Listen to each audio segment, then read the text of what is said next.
Special welcome to our Club on the Rock members, because tonight Zoominar is also doubling as our February pickup party. So they all got their club packs last month, full of fabulous 2020s and a really killer back vintage Chardonnay. But let me get to the introductions. With me here today is Ed Madronich, the president of Flat Rock Cellars, Haley Frankus, the assistant winemaker, and Jacob Glantz, business development manager. My name is Marley Haddon. I'm the retail and events manager. Ed, would you like to take a moment to welcome everyone? Absolutely. Super excited about this. We love when we get to share our passion for the things that we do and the wines that we make. I think we've got some new things for you to share. I know Jacob has been working diligently for the last 3 years, and it really has been a 3-year project to bring our rebranding, and you're going to learn a lot about the direction we're going, the homework we've done, the research we've done on ourselves, and really the future and the look and feel of what we're doing here at Flat Rock Cellars in the coming years. So we've got Jacob on board, and he really has done yeoman's work. This is Haley's first one, I think, right, Haley? And we're dragging her into some things and getting her out there. So super excited to have Haley on board. So welcome everybody. Looking forward. Ask tons of questions. And look forward to seeing everybody in person as we come out of 2 years of challenging times, for sure. Okay, so a couple of administrative things before we get going. Like Ed said, we love audience participation. So please put your questions in the Q&A, and general jokes and commentary are welcome in the chat. If you are watching on Zoom, that's the only place where you can ask questions and actively participate. If you are watching on Facebook Live and would like to join the Zoom, you can click into one of our most recent posts. As well, if you want to join the Zoominar, it is our link in the bio on Instagram, as well as it can be found on our website events page. Okay, so you may have heard that there is something extraordinary happening at Flat Rock Cellars. Jacob, can you give us a look at what we are doing so far? Yeah. So, so I started at Flat Rock 5 years ago now, and Flat Rock's always been at the forefront of the wine industry in Niagara and the wine industry in the world. We were the first ones to do, 100% of our wines under screw cap. We have a state-of-the-art, one-of-a-kind facility to make incredible wines. We're always pushing boundaries, but the one thing that never changed from day one was our label. So in our branding and our kind of presence. So my job when Ed brought me in, like he said, it's been a 3-year job. So for the first 2 years, I was learning the brand, embracing the brand, kind of learning about the ethos and the feel. And then it was time to substantially modify what we look like, our brand, bring us into the 21st century, and keep pushing things forward. So without further ado, I know we are releasing the 2020 wines under a brand new look. Same great wines, in fact, even better, because every year we're pushing, we're working to improve, but with a solid new look that really tells our story and embraces who we are. So if you haven't seen it yet, I'm not sure if we have a slide for it, but that's what we're here for today, to kind of talk about the process, the story, what makes us unique, and how that label gets everything across. Well, Marley, I thought you did a great job of making our old labels look really, really old in the slide that you had. And absolutely love what Jacob did with our new labels. I'm struggling because I'm trying to share my screen and then flip between slides, but it's not letting me. So that's why you're seeing the stop share, start share, stop share, start share. So I apologize for the choppiness there, but now we've got the beautiful new labels on the screen. And one thing that is always easy to forget when you get excited and start talking about a new project is to remind everyone to please pour yourself a glass of wine. We are going to touch on all of the wines that were in the All About Rocks 3-pack, which is the 2019 Explorer Gamay, the 2020 Pinot Noir, and the 2020 Chardonnay. But of course, you can just open whatever Flat Rock bottle you have in front of you and enjoy. Okay, so Ed, if you could sum up this rebrand in one word, what would it be? So the one word for sure would be place. And I'll now explain it, because I think if one word it is one word, place for sure. But we really look back, and I'll tell the story. So when we look back at what makes Flat Rock unique, and we did a lot of research, we talked to our customers, we talked to our licensee partners, we talked to people at the LCBO, we talked to media, to get their feedback on how they viewed Flat Rock cellars.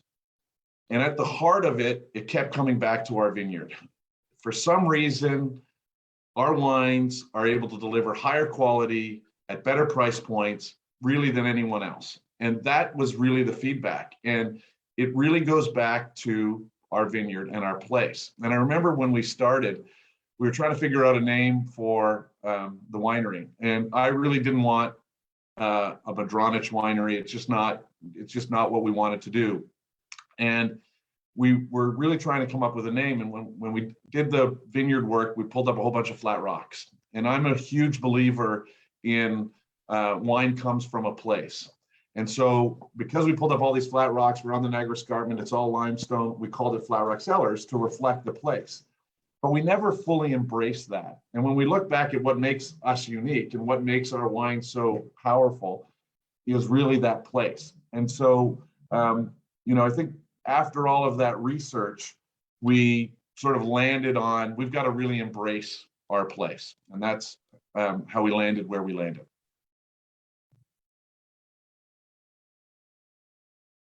So Haley, you're relatively new to the Flat Rock team. You've been with us for just about a year. That means you've now seen the vineyard in one full cycle. What observations have you made in our vineyard and in our place so far?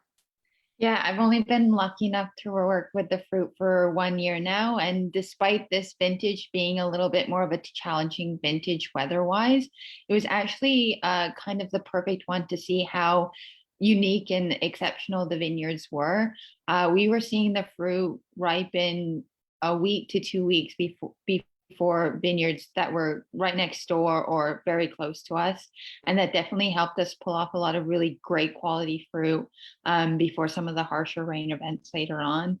I've also started to be able to see the really unique different sub blocks and interesting parts of the vineyard within the vineyard as a whole. So there's differences within the clonal variations in the Pinot, the different aspects of the Nadia's Riesling up top compared to the Riesling down below, and in the Chard as well. And it allows us to create really unique single block wines, as well as being able to blend together to create some really dynamic wines as well.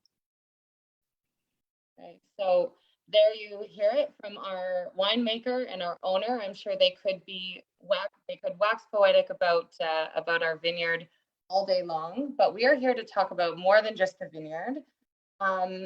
Jacob, let's go back to those labels. Can you bring us back to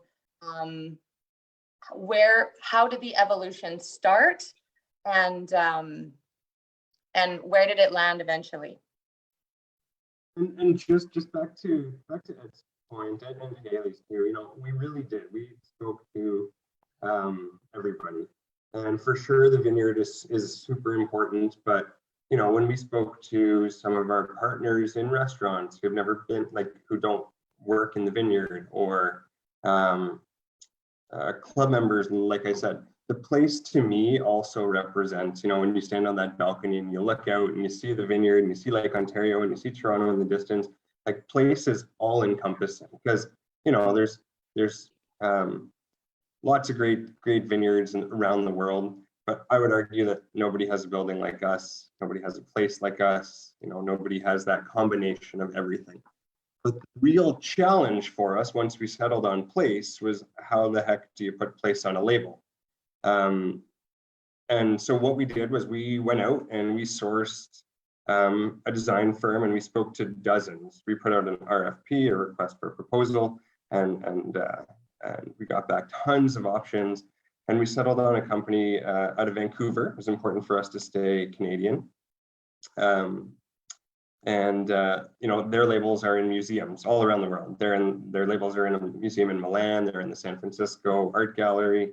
So we knew we were going to get something exceptional out of them. And through about a year worth of back and forth and talking, what we landed on for place was literally going out into our vineyard, taking pieces of limestone from throughout, giving it to a geologist who then cross-sectioned them in his lab, zoomed in on it through a microscopic camera and took pictures. So every single label, every single piece of artwork is genuinely one of a kind and genuinely from our place. Nobody else has that. And so we really felt like that conveyed exactly what we were wanting to with regards to place. And how do you get so many different designs and so many different kind of pictures on a label if it's just a piece of rock? If you guys, next time you guys are at the winery, walk through, take a vineyard stroll. And from the top of the vineyard to the bottom of the vineyard, the limestone actually changes color. It changes textures. That obviously imparts different flavors into the wine, but it also actually looks different. And that's all within a 100-acre property. So there's huge variation, huge variety, and we see that in the wine, and now we see it in the labels. Instead of, no offense, Ed, just a white label with our name on it before. How we like to sum it up in the shop is terroir inside the bottle, terroir on the bottle. I did give you a little teaser showing you the rock image of our 2019 Explore Gamay. Ed, will you take us through the first wine and we can all taste it together and talk a little bit about what we're getting here? Yeah, I'll do less about the taste, just talk a little bit about what we're trying to do with Explore. So Explore comes from our monolith series, which I think we're going to talk a little bit about later on. And we're trying to figure out, we've got some blank acreage that we need to explore and figure out what we want to plant there. And is it more Pinot, Chard, or Riesling? Absolutely, it could be.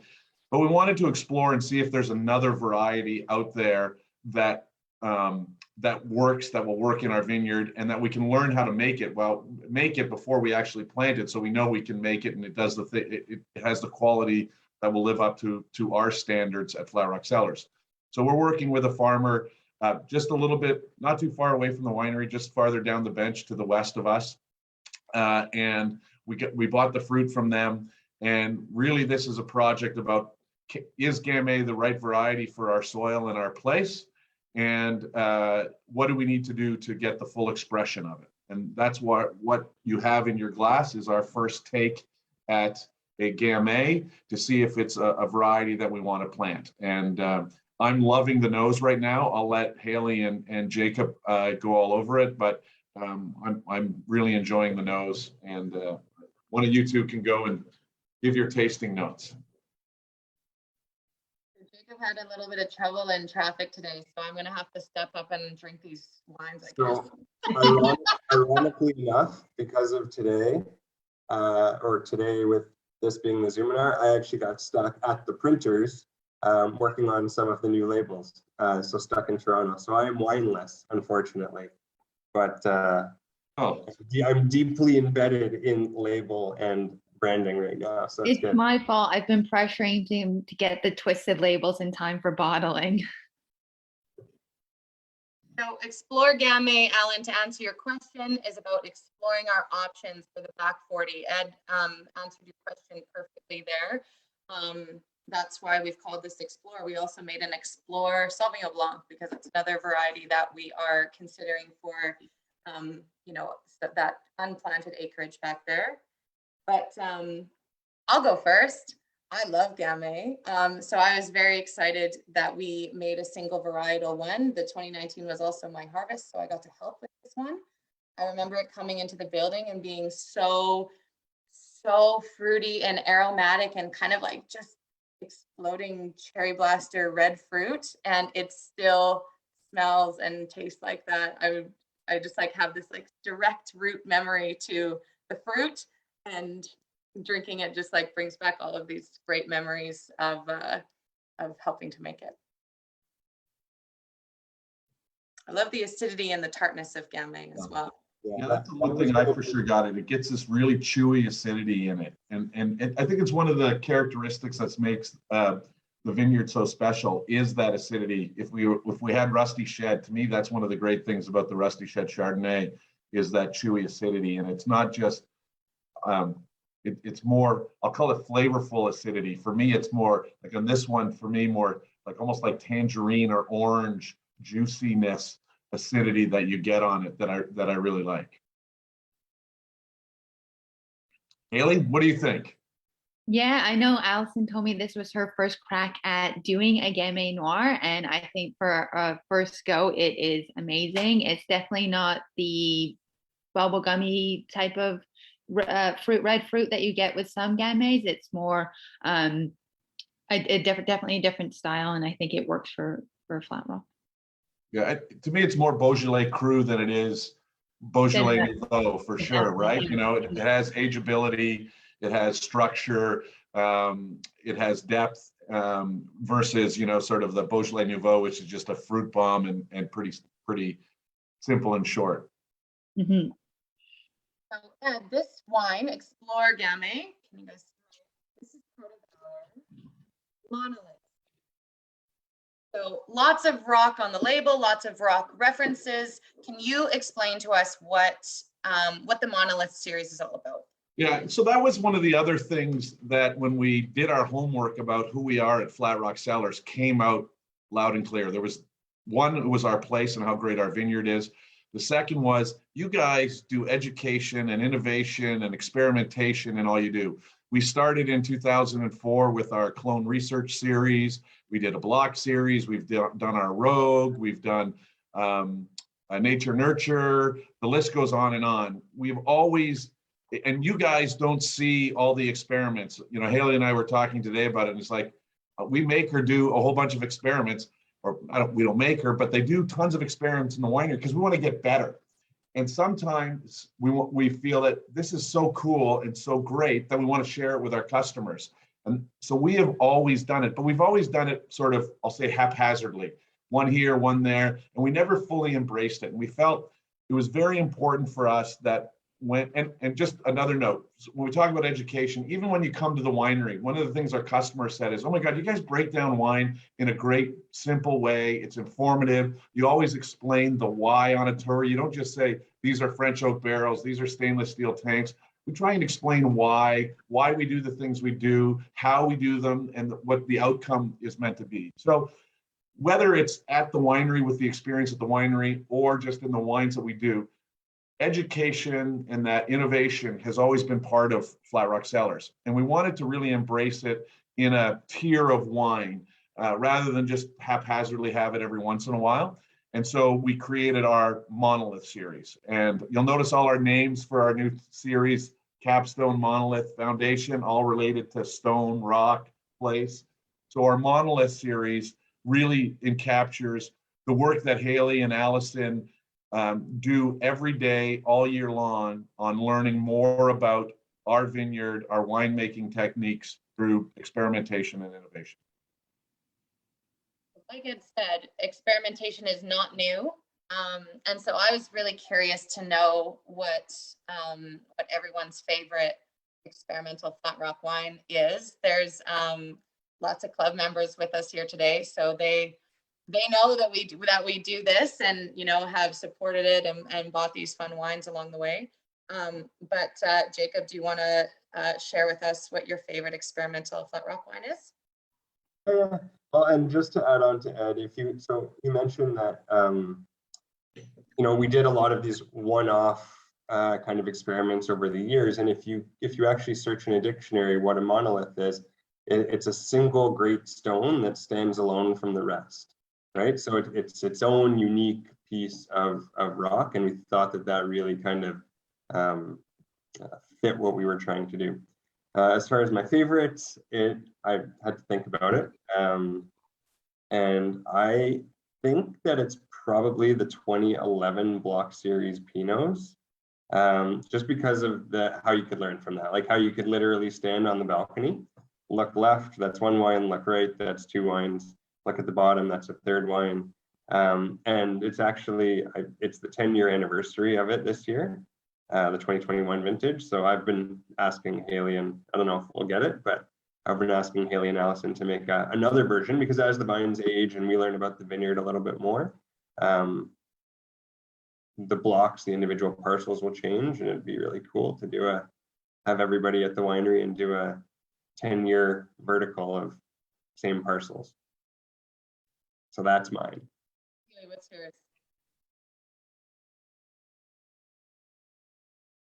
This is my first year and kind of opportunity to try some of the more experimental things, which I'm really excited about. But the Not Blue, on top of loving the name of it, I think Flat Rock is definitely more known for their Pinot, their Chard, and their Riesling. And little people often don't know that those first 11 rows when you come in towards the winery are Gewürztraminer.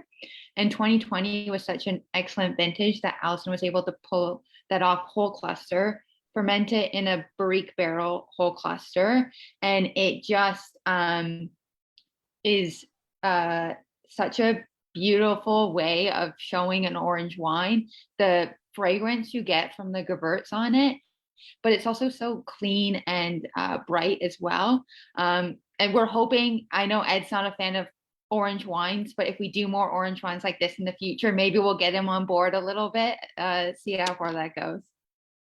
So it was the best orange wine I've ever had. I like all of them except for the orange wine. No, I love it. It's the best orange wine I've ever had, so for sure. So not necessarily my style. So go ahead, Haley. I was going to say, I know somebody asked about the naming of some of the monoliths as well, and Not Blue is definitely an interesting way to name a wine, but being a fairly tongue-in-cheek in the VQA, not allowing you to call it an orange wine, you went the other side of the color spectrum and went with Not Blue, and it's definitely not a blue wine. Yeah. And for only 29 cases, you can pull that off. Yeah. Well, it was also that VQA didn't let us call it orange because we did want to call it orange. And I love the name, although you guys didn't tell me about it, but I love the name. And just because it's a little bit of fun, which we try and have too, because wine should be enjoyable. I saw Michelle likes the nature nurture. That to me is look, I like all of the experiments, and we learned lots from all the experiments. But I remember when Dave Shepard came on board, and I'm just going to highlight, he was winemaker of the year last year, 40 years making wine in Ontario. It's great. And he's still consulting with us, which is great. He's awesome. But, we were talking about our Pinot, and we started talking about, Dave, do you like natural ferment, so wild yeast ferment, or do you like, to inoculate, right? And, he is such a down-to-earth, honest, practical winemaker. They says it's not better or worse. It's just they're different. So let's try it. Let me show you what the difference is. I'm like, I'm in. Show me what the difference is. And I wanted to learn. I just genuinely wanted to learn what the difference was between difference in taste, difference in structure, difference in style, difference in ageability of when we inoculate it. So we start the ferment ourselves, or we just let the wild yeast in the air start the ferment. And it was really an experiment for him to show me what the difference is. And that was really all it was. There was no intention to bottle it separately and create it. But once we tasted it, we're like, okay, this has got to be separate, because the wines were treated exactly the same, but were completely different. And I learned a lot. So it was great. That's why we do it. And I love when I learn a lot. So that to me was one of my favorites. And the color was different. Like, yeah. how does that it was crazy. Yeah. That was one of my favorites too. And Michelle, who was in here, Sean, Justin, Terry, you guys were so on to me. I was about to ask you to comment in the chat your favorite experimental wine. So thank you for doing that. Anyone else, you're more than welcome to. We'd love to know. But let's keep moving along. Let's keep everybody sipping. Next up is our 2020 Pinot Noir. Oh, look at that beautiful label. Haley, would you like to take us through it? Yeah, the 2020 Pinot Noir, like all of our Pinot Noirs, hand-picked, hand-sorted, aged in a variety of different French oak barrels. 2020 was, you'll hear it probably throughout this presentation, but an outstanding vintage. I wasn't lucky enough to be there during the 2020 vintage, but I heard stories of clusters being brought off at 24 bricks and just looking perfect.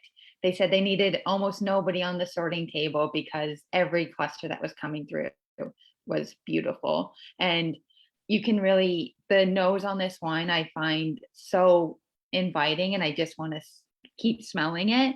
But it's a really nice big round Pinot, yeah, I find it lovely. Right. So still to you here, Haley. Flat Rock Pinot Noir is known for being one of the best, if not the best, and that's totally biased, but it's also my job to be biased, so I make no apologies. So one of the best, if not the best Pinot Noir grown in Niagara. What was your perspective of that coming in, knowing that you were going to make it? Even before working at Flat Rock, I was probably still a little biased towards Flat Rock Pinot. I think definitely Beamsville has the potential to make some world-class Pinot Noirs, and Flat Rock is definitely at the forefront of that. And as I mentioned earlier, since being there, I've kind of gotten to see the Pinot Vineyard as a whole, and whether it be the 115 clone versus the 777, or special areas of the vineyard like near the pond block that just produce their own unique characteristics to the wine. And then with the way that the winery is set up, we get to pull those off in different picks when based on as they ripen, and ferment them all separately, and they get fermented separately, aged separately, and then in June time we get to go in and taste them and see what blends do best together, and whether they're going to the foundation series or the capstone series. And yeah, it's definitely lived up to the hype. Good. It's also her job to say that too. It's all our jobs to say that. All right, so Jacob, this Pinot Noir is part of our foundation series. Can you take us through the kind of changing of the language in addition to the labels when we broke these wines out into years? Yeah, so part of this project was to kind of back to the monolith. You know, we had a bunch of stuff over here and a bunch of stuff over here, and we really wanted to create really kind of concrete, I'm not even going to call it a hierarchy, but tiers, styles of wine. So the big one for us is the foundation. We've historically called it the estate, but it was actually never legally, technically called our estate Pinot. It was just a name that we had going around. Like it was never on the label. So we decided to call the foundation, or the first tier of wines, our foundation, because they're kind of the basis of everything that we do, right? We do all of these experiments and invest in all of this innovation so that we can make the best $17 bottle of Riesling, best, $19 of Chard possible. And everything we do is based upon that. Then in the middle, I mentioned the monolith. Single great stone stands alone, and that's because those are always going to be changing and ever evolving, and not kind of necessarily tied to our Pinot Chard Riesling focus. And then the one that we haven't spoken about, and I don't think it was in the pack at all, is our capstone. So again, we never really had a name for those wines. You guys would know it as Gravity Pinot Noir, Rusty Shed Chardonnay, and not just vineyard Riesling. But now there's a uniformity to it and an elegance to the labels, a beauty to the labels.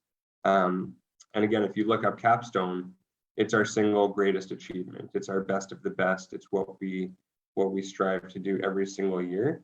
And historically, you've been able to get some of those in the LCBO through special releases and things like that. But due to demand and due to just kind of how the brand has grown and the demand for those wines has grown, they're now exclusively at the winery and a few select kind of high-end restaurants. So that is our greatest achievement. And then, of course, I mean, that's what I was working on today. We can't forget there is our lovely Twisted family. So those are kind of our core components to the Flat Rock brand. Spoiler alert. And Twisted's going to be different for sure. All right, so Jacob, while you're on it, Yeah. from memory, will you just let us know a little bit about the third wine? And the rest of us will go through the trouble of tasting it. Yeah, don't worry. I've drank plenty of Chardonnay, so I can talk about that. So that's our 2020 Chardonnay. It's maybe my favorite label because you can see, if you turn it to the side, you can see that beautiful stratification, and that is like literally our vineyard in an image. But it's all just one piece of rock. So I'll let these guys who actually have the wine talk about the tasting notes. But what jumped out to me as part of our kind of growth and development of the labels and as a brand, we were just down, or I guess west in California for a research trip, and we were tasting some incredible Chardonnays at $75, $150, $225, and I would drink this wine every day of the week. Like this stands up to the test without even trying. I can attest to it. I would just nose one of those wines, and I'd be like, yeah, this is really good. I think ours is more intense. I think ours has more aromatics. I think ours is fresher. And to Haley's earlier point, I mean, anything that says 2020 on the label, not that every vintage isn't great, but there are definitely some that are just, wow. And the 2020 vintage of Chardonnay rocks. Absolutely. I love the, so worth noting that both the 2020 Chardonnay and Pinot have only been in bottle for about 6 months. So they are still kind of settling in, getting comfortable in their lazy boy for the long haul. But I can't believe how expressive the Chardonnay is, especially already. I love the kind of like melon and graham cracker, like starting right off the hop. And then the reason why I love Canadian wines, Riesling, is always that acidity, just so snappy and fresh.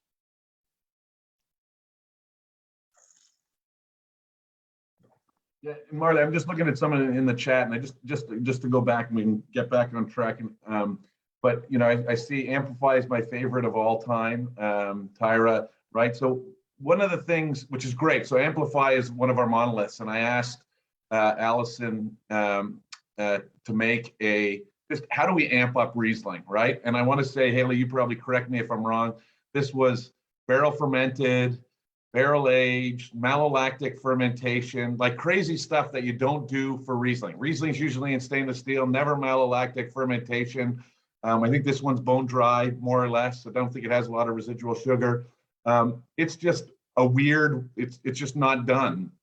And what that allowed us to do is try something, but we're tasting it going, we should make more wine, more Riesling like this, right? So that's really the purpose of the experimental series, is not just learn how to do things better, but when we find something that works, is really embrace it and maybe convert it. So I see Alan likes our Sauvignon Blanc. That's great to hear, because that's what we want. We want to grow, say, hey, let's plant some Sauvignon Blanc and let's have that part of our repertoire when we know we land on something good. So that's another reason why we want to see some of those wines for sure. And I love the fact that somebody loves that 14 Chardonnay, because it is really good, by the way. on the experimentals, there's a really good question here from Janice that I want to direct towards Haley. Would you be willing to share an experiment that didn't go so well? So it is my first year here, and we do have a few new monoliths coming out this year that I don't think Jacob would allow me to tell you what they are. But more when it comes to refining the monoliths, it's Ed coming into the office with an idea and us saying, we'll think about it, and then refining them from there. Red Chardonnay. I was going to say, there's a couple that we've nixed. I don't know about that, but. So, but I've got an answer to that because it's happened twice and it will not happen a third time. So when we first opened up, Daryl wanted to buy, Francois Frere was a barrel out of Burgundy, used heavily in Chardonnay down in California. We saw it a lot last week when we were down there. And we got to have Francois Frere. It goes with Chardonnay. So, okay, great. We were able to find, they didn't have an agent here in Ontario selling them, but we found a way to bring one in, tried it, and it just didn't work with our Chardonnay. Very vanilla, over the top, didn't work with our Chardonnay. And so we never bought Francois Frere again. 10 years on, new winemaker, got to try Francois Frere. No, we've already tried Francois Frere. It doesn't work for us. No, just let me have one barrel. Now there's an agent here, so we went and bought one barrel, tried it again, same results, and it really doesn't work for our wine. So I don't care how many winemakers we have, any new ones, no Francois Frere. But that's part of the learning. We try new barrels every year. Some are better than others. When they work, we will embrace them. When they don't work, we won't order them again. And so what happens, we don't throw that wine down the drain. It's not that it's bad. It's just not it's not helping our wines or expressing our vineyard in the way we want it to be expressed. So we don't buy it again. But it'll get blended into our foundation series, and it'll be part of that blend. So it's not thrown away, but it certainly helps us learn. So that might not be a failure, but it's certainly an education for us in terms of how do we make better wine and what barrels and other things do we want to use to continue to improve and make the best wine possible. Hey, Jacob, this has been, like I said, your baby from the start. From the earliest days of the project to saying, Ed, I want to redo the labels, to, being close to the finish line, though not there, still working on Twisted. This is a huge project and you've been working on it for years. How does it sit with you? How does it make you feel? Well, in about a year from now, once we start to see how it goes, I'll either be driving a nicer car or I'll be looking for a new job. Just kidding. No, it's great. I have to give Ed kudos because it's hard to let go of something that's been, not let go, but it's hard to evolve something that's been yours and, has done really well for you over 20 years. But we did our due diligence. We worked really hard, and I'm extremely happy and satisfied with the end product. I mean, there's always things that we're going to keep growing and keep working on, but I think it really sets the foundation for the next 20 years, and the next 50 years, keeps pushing us forward and keeps us ahead of the curve, which is something we've always done. So it actually wasn't that hard to convince Ed to change, because, we've always been first. We've always been innovators. So. What about you, Ed? Can you hit us with some feelings about the rebrand? So it landed different than where I expected, for sure. Jacob's right. The way I think Jacob and I discussed it was, I feel a little uncomfortable, but that's a good thing, right? I feel a little nervous. If I felt a lot nervous, then it'd be problematic. But it was like, this is really cool. I really like it, and I feel a little nervous about doing this. And I think that discomfort was important for us to go forward. And I don't think trying anything new, should always feel uncomfortable. And this felt a little uncomfortable. We gave up our icon, which was probably the hardest thing to do because I loved it when we started, but when we saw where we landed, it just seemed modern, much more fresh, much more who we were. We're really about, I go back, we've simplified everything in many respects. And I think that was a great thing to do. That's hard to do with the, I'll say, relatively simple label we had before, but we really drilled down to our essence, into the names of our tiers, into our logo, into the black and white color, to everything. We just really simplified it down. And at the end of the day, I'm very comfortable with it. And I mean, not that it's too early to say, and this is the marketing business side of things, but we launched it just before Christmas, which is a key time of year for us in the LCBO. And the sales were good.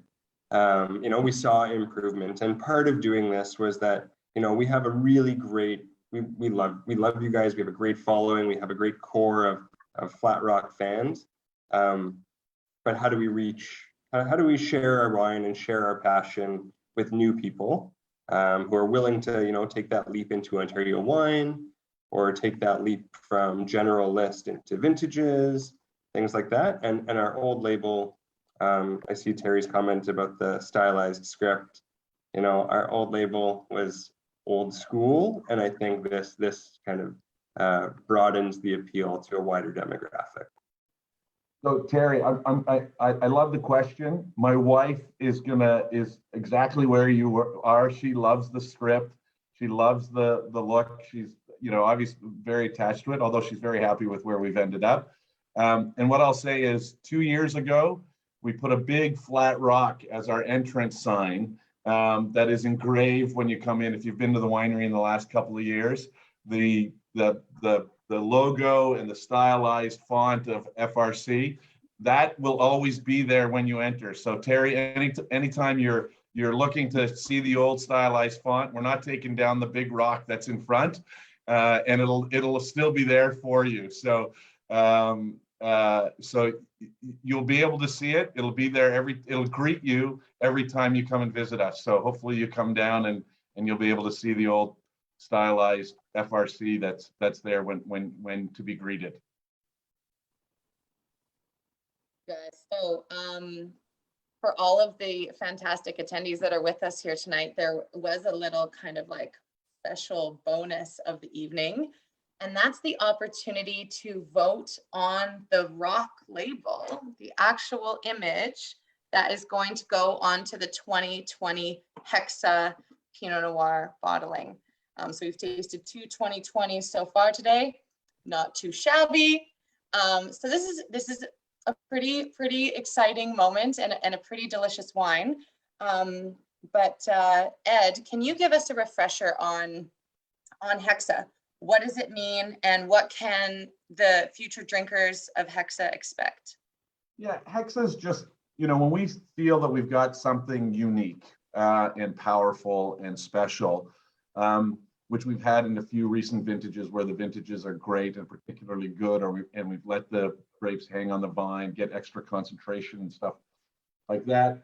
We decide to just do one-off, really totally expressive high-end wines that really, in many respects are special, but very unique. And so we do a Hexa and Hexa for the six-sided building, obviously. And that's really what this is about. And it's done in super limited quantities. Could be a barrel, could be 2 barrels, but just a unique, but what I'll say is it's unique and powerful expression of our vineyard is what Hexa is. So like Ed said, it's not something we make every year. Haley, would you care to give us the inside scoop on 2021 Hexa? The inside scoop is that there may not be a 2021 Hexa. I remember it was a couple weeks into starting at Flat Rock that we did the Pinot Noir tasting last year for the 2020 vintage. And when we tasted the 20 hexa. It was me, Ed, Allison, and Dave, and we all said this individual lot was just something that we couldn't blend away. It needed to be tasted on its own. I know it was partially whole cluster fermented as well, so it was a very unique wine. So we just have to wait and see if in the 2021 tasting we feel the same way about a wine. And we might not, we might, but I'm gonna make sure that Hexa stays as a wine that we can really feel really proud about, and as Ed said, like kind of expresses what the best of what our vineyard can do. Okay, and there's another something special about the Hexas, and that's something called Futures. We're selling it on Futures. Jacob had the pleasure of working and living in Bordeaux a few years ago. Can you explain to all of us what Futures means? Yeah, so Futures is, well, you're buying the wine in the future. So it's an opportunity to purchase the wine, the unfinished wine. So I saw somebody a couple of chats ago said I loved the barrel tasting. When we first did it, it was the 2017 vintage. And as part of our club party, you have to come and taste it right out of barrels to see how, you know, expressive and different it actually was. But obviously you can't buy the wine if it's not in bottle yet, or you can't take it home, but you can buy it. You can reserve your bottling. Like Ed said, there's only a barrel or two made, and they sell out, you know, within a couple of months every year. So Futures is something that we developed, and we offer it to our club members, and we offer it to our insiders. And it's often a chance to kind of reserve an allocation at a less expensive price, because you're taking the risk and you're taking the chance of, you know, that it's not in bottle yet, and you don't get to taste the finished product. And I know Marley has kind of carried on that tradition. We did it in 2017, 2019, maybe, and then 2020. But it's not every year, and all of those past wines are long gone. So I actually can't recall what the prices are for the 2020s, but I know you received an email earlier today, a reminder, and I think it's your last chance. And I know that about, I'm going to say 25-30% of the wine is already gone. So is already pre-sold. But Marley, you may have a better update for that than I do. No, that's right. We've sold some through, and the Futures price is $69.95 a bottle, and when we release it, it's going to be $79.95 a bottle. So that's $10 a bottle, or $120 a case. All right. When So I was just going to say, when I tasted this wine, Haley was saying about the tasting, when I tasted this wine out of barrel, because I wasn't in that tasting, I thought it was like Cab. It's so big and juicy and like fruity and delicious. It's crazy. It's such a great wine. Okay, so since I've been struggling a little bit with the I'm kicking it old school with the PowerPoint, you'll see my background, but don't be scared, it's just PowerPoint. But here we are. These are the 4 options for the labels. So take a look at the rock design in the background, and we'll give you a few seconds to look at each. And then there's 4 options, and you get to choose your favorite. So option A, rock. And just a reminder to everybody, these are actual pictures of rocks from our vineyard. And you'll see, you know, what was amazing about what I think the design firm did and what the gemologist was able to demonstrate is that, you know, although they seem like they might be abstract, you can see that they're actually rocks, and you can see the texture and the different characteristics of the different aspects of the limestone. As Jacob was describing, our limestone, every layer is very different, right? So up Nadja's vineyard sits on a really, really hard layer, thick, about 3-4 feet thick, that if you're standing at the bar looking out, that's that black dolomitic limestone that's right beneath Nadja's vineyard, versus down at the bottom of the vineyard where primarily the Chardonnay sits is a really soft layer of yellow, and it's flaky, like you can literally flake it off limestone. So you get these very different things. And when you see the different striations and things that Marley's scrolling through the different rocks. You know, it was just a really great way of expressing our place. And, you know, yeah, and you see what the end result is. And so we've got a bunch of these pictures of the rocks, so we don't run out in a year or something. Okay, I'm gonna refresh for everybody. You've seen them all. Rock option A. Rock option B. Rock option C. And rock option D. I am on the edge of my seat. Our fate is being decided by 30 folks. You guys hold so much power right now. Do we need to see them again? A, B, C, D. Okay. Are we feeling ready? I'm going to launch the poll. Everyone who's voting in the chat, I need you to vote in the poll. It's coming up on your screen right now.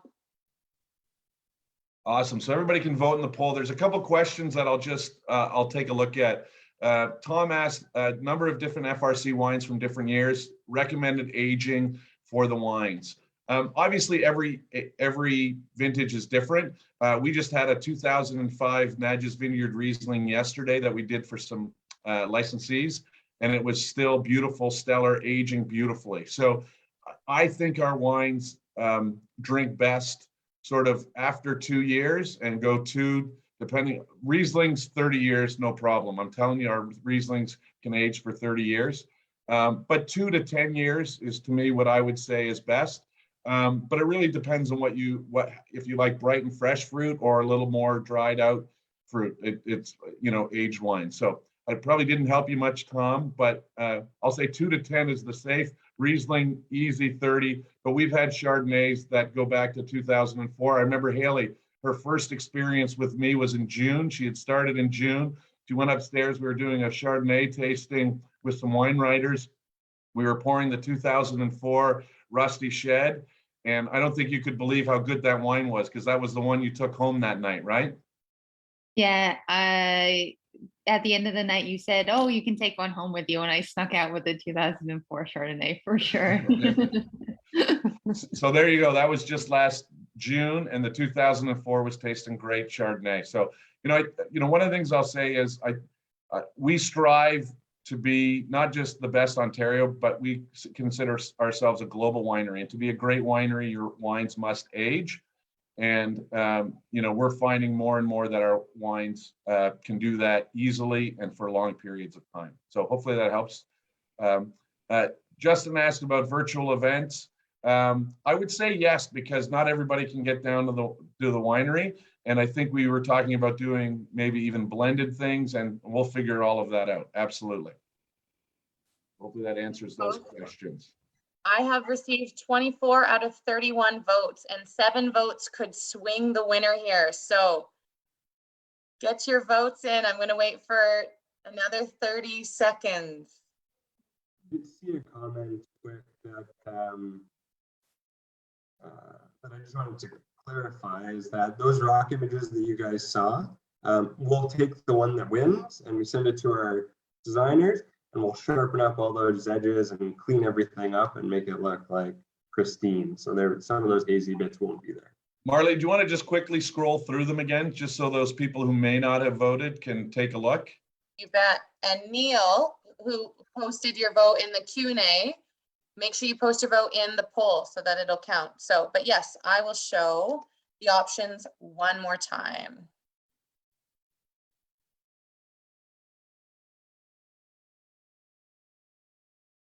There we go. Option A, rock B, rock C, rock D. Okay, there's one more vote. It's between A and D. Okay. 4, 3, 2, 1. Rock A, folks. Okay, wins. Not by much. Not by much, by 2 votes. Oh, that's so interesting. Okay. I'm sending it off to Bernie tomorrow. There you go. We're delaying Haley in lots of ways. We had to wait for the Zoominar that we delayed by a week to pick the rock. Yeah, if you can get those labels back to me on bottles. Okay, so I also wanted, because we've got lots of club members and non-club members on the call today, I wanted to give a little teaser about some exclusive club member only wines that are coming up in your pack. So in addition to being, access to pre-releases and back vintages in your quarterly packs, we are bottling member exclusive wines for the first time in 2022. So if you are not a club member already, now's the time. Also, sorry, Marley, I'm just going to jump in there. One of the things, if you're not, I think our club members know we try and take care of them, and they get access to some really cool stuff and some behind the scenes stuff. And we want to keep enhancing that experience. And part of Marley has been pushing us to find club exclusive wines so we can enhance the experience and the uniqueness that we want our club members to have, the unique experiences we want our club members to have. So this is just part of our ongoing effort to continue to improve and embrace our club members more and more. So we're super excited. We're super excited about club member only wines that are going to be coming out in the not too distant future. So, and we'll be doing that going forward. So, yes. right. And so, like we mentioned at the beginning, Haley is maybe a new face to most, if not all of our club members. Haley, can you tell us the best way to get a little FaceTime with the assistant winemaker? Yeah, I'm really excited to have the opportunity to start to meet people for sure. I am busy in the cellar getting the 2021s ready for bottling, but I do host a tour called the Winemaker's Boots Tour. It's available Monday through Friday, I believe just once a week, and I bring you around the vineyard, the winery. We do a tasting, and you really get kind of a in-depth behind the scenes of what's happening, maybe a preview of a few of the wines coming up. And I think Marley told me that you can book online or through talking to you. Yes, book online and you can see everything there. If you want a little FaceTime with Ed, more so than we had this evening on Zoom, Ed also hosts his own tour. It's just called the Ed's Tour. And he hosts that Thursdays at noon. So one time slot a week as well. And then of course, we would love for everyone to stop by the winery now that restrictions are lifting and the weather's getting warmer, and we just want to send the most heartfelt welcome for everyone to come visit, come for a tasting, come for a tour. Club members, you taste free, bring your friends. And we just can't wait to see more faces in the coming months. Ed, do you want to sign us off here right on time? Yeah, no, absolutely. Thank you very much, Marley, for keeping us on time. Haley, Jacob, thanks for your input today. And to everybody who joined us today, thank you very much. You're the reason why we do this. I love this because, and I say this lots, but we don't make wine at Flat Rock Cellars. We don't sell wine at Flat Rock Cellars. We share our passion for the thing we love to do, and that's make wine. And that's what we do at Flat Rock Cellars. So doing this is our pleasure. And we thank you for giving us the opportunity to share our passion with you. So I hope everybody enjoyed the wines, the conversation, and we'll see you soon down at Flat Rock Cellars, because hopefully we're finally opening up. Bye, folks. Have a lovely night. Thanks, everybody. Cheers.